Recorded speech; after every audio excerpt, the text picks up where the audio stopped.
Hello students, welcome to my YouTube channel. हमने previous videos में chapter 3 की बाकी एक्सरसाइज कंप्लीट कर ली है। अब हमारी एक लास्ट एक्सरसाइज रही है 3.4, इसको हम आज कंप्लीट करते हैं। ठीक है, इसका फर्स्ट क्वेश्चन देखो, स्टेट ट्रू और फॉल्स। हमें क्या बताना है, इसमें बताना है कि ये ट्रू है या फॉल्स है। First, all rectangles are square. क्या सभी रेक्टेंगल स्क्वायर होते हैं?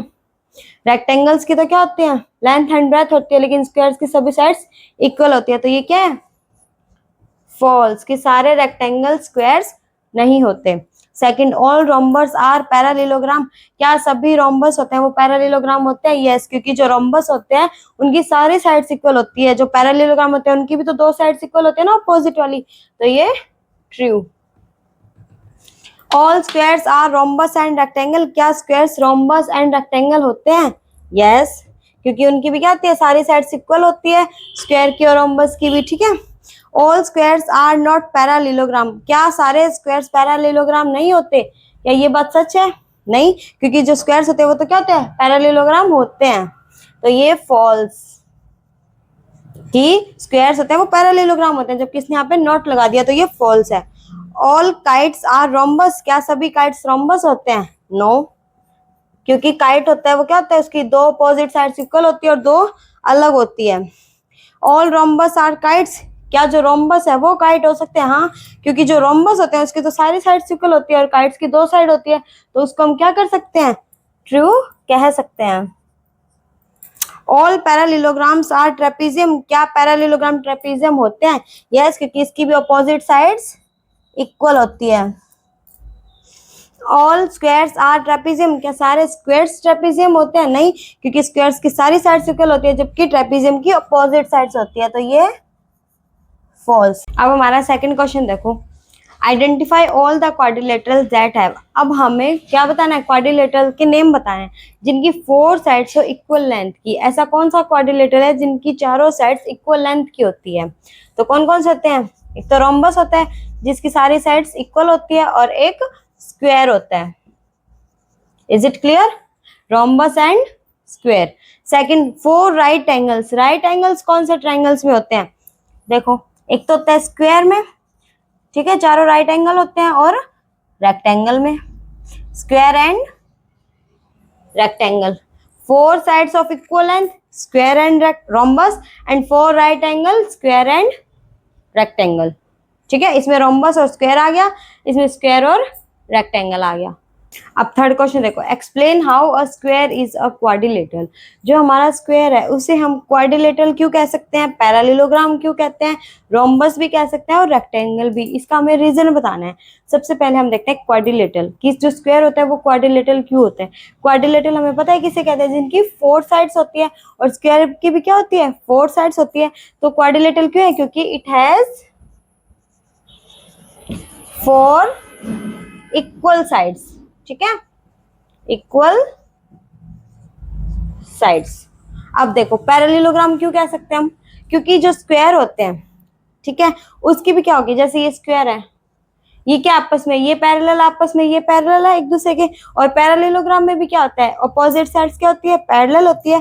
तो जो स्क्वायर है उसकी क्या होती है, हैज इट्स पैरेलल साइड्स। ठीक है, क्योंकि स्क्वायर की पैरेलल साइड्स होती है तो हम उसे पैरेललोग्राम भी कह सकते हैं। रोम्बस क्यों कहते हैं, क्योंकि रोम्बस और स्क्वायर दोनों की इक्वल फोर साइड्स होती है। इसके देखो, क्वाड्रिलेटरल भी था क्योंकि उसके फोर साइड्स थी, और रोम्बस भी है क्योंकि उसके इक्वल फोर साइड्स है, जिसकी वजह से जो रोम्बस है उसको हम स्क्वायर कह सकते हैं और स्क्वायर को हम रोम्बस कह सकते हैं। रेक्टेंगल क्यों कह सकते हैं, अभी हमने पिछले टॉपिक में पढ़ा था ना, पिछले क्वेश्चन में, कि उनके क्या होते हैं, राइट एंगल्स होते हैं। ठीक है, तो स्क्वायर के भी क्या होते हैं, हैज अ राइट एंगल, है ना, इक्वल राइट एंगल्स होते हैं, जिसकी वजह से हम उसको रेक्टेंगल भी कह सकते हैं। Is it clear? कि क्वाड्रिलेटरल क्या है, क्योंकि उसकी फोर साइड्स है।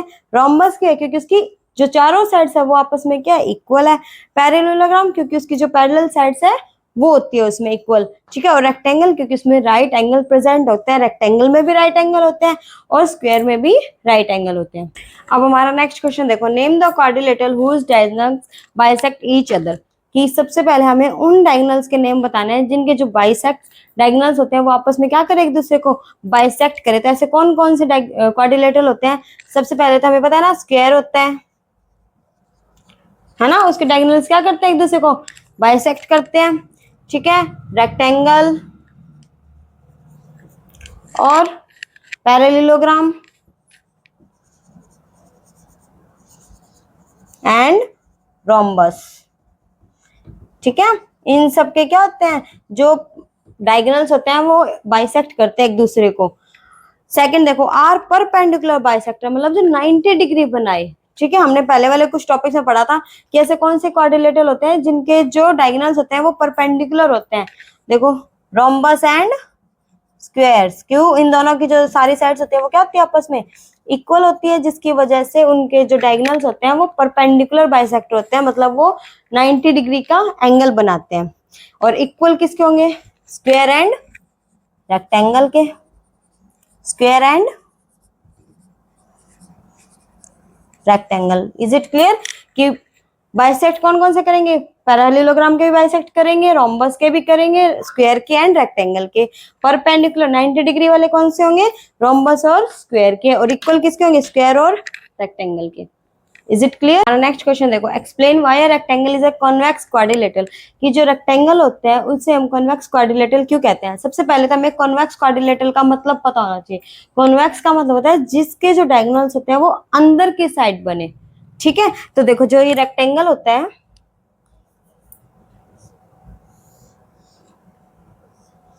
ठीक है, तो जो इसके डायगोनल्स होते हैं उनका जो मेजरमेंट होता है वो 180 से लेस देन होता है, 180 डिग्री से लेस देन होगा। और जिन भी डायगोनल्स का जो मेजरमेंट होता है वो 180 से लेस देन हो, उन्हें हम क्या कहते हैं, कॉन्वेक्स क्वाड्रिलेटरल कहते हैं। तो इसका रीजन क्या होगा, because its diagonal measure is less than 180 degrees, so it's lie inside, so it lie interior in it, ठीक है, कि उसका जो मेजरमेंट है वो 180 से लेस देन होता है, जिसकी वजह से वो अंदर की तरफ ही रह जाते हैं, वो एक्सटीरियर की तरफ एक्सटेंड नहीं होते। इसकी वजह से हम जो रेक्टेंगल होते हैं उन्हें कॉन्वेक्स क्वाड्रिलेटरल कहते हैं। हमारा नेक्स्ट देखो, ABC is a right angle triangle and O is the mid point of the side opposite to right angle, explain why O is equidistance from A, B and C। कि हमें एक ये क्या दे दिया, एक राइट एंगल ट्राइंगल दे दिया, ठीक है, उससे हमें A, B और C डिनोट कर दिया, उसका एक मिड पॉइंट दे दिया हमें O। अब हमें ये बताना है कि जो ये O है वो इक्वी डिस्टेंस है, इतना ही तो A से है, इतना ही B से और इतना ही C से है, ठीक है। तो इसको हम सॉल्व कैसे करेंगे, देखो, सबसे पहले हमने इसको डॉटेड लाइन से एक्सटेंड कर लिया ताकि हमें हेल्पफुल हो जाए। अब ये क्या बन गया, पैरेललोग्राम बन गया। और हमें पता है पैरेललोग्राम की क्या होती है, जो पैरेलल साइड्स होती है, जो अपोजिट साइड्स होती है वो आपस में क्या होती है, पैरेलल होती है। तो जो AD है वो तो पैरेलल है किसके, BC के, और जो AB पैरेलल है वो किसकी है, CD के। अब अगर दोनों लाइंस अपोजिट जो साइड्स अगर वो पैरेलल है तो उनके जो डायगोनल्स होंगे वो एक दूसरे को क्या करेंगे, बाइसेक्ट करेंगे। बाइसेक्ट की वजह से ये जो इतना वाला प्रोपोर्शन है, AO वाला जो प्रोपोर्शन है वो OC के इक्वल होगा या नहीं होगा। ये परपेंडिकुलर की प्रॉपर्टी है ना, कि जो उसके जो डायगोनल्स होते हैं वो आपस में क्या करेंगे, बाइसेक्ट करेंगे। तो जो BO है वो जितना होगा उतना ही OD होगा। Is it clear. तो जब ये आपस में इक्वल है, ठीक है, जितना ये और ये इक्वल है उतना ये है, उतना ये और ये है, तो जो O की जो डिस्टेंस होगी वो इन सब में इक्वल होगी या नहीं होगी, ठीक है। ये D हटा दो क्योंकि इसको हमने सिर्फ एक्सटेंड किया था हमारी मेजरमेंट के लिए। अभी इतना देखो, अगर ये इक्वल आपस में तो ये तीनों आपस में इक्वल होगी ना, ठीक है, क्योंकि ट्राइंगल की भी क्या होती है, साइड्स इक्वल। तो जो O है वो इक्वी डिस्टेंस है A के, B के और C के। क्यों, क्योंकि एक पैरेललोग्राम था जिसकी अपोजिट साइड्स पैरेलल थी, तो जो डायगोनल से वो बाइसेक्ट कर रहे थे तो वो इक्वल होंगे प्रोपोर्शन में। Is it clear. यहाँ हमारी एक्सरसाइज 3.3 क्लियर होती है। Thank you for watching, please subscribe my channel.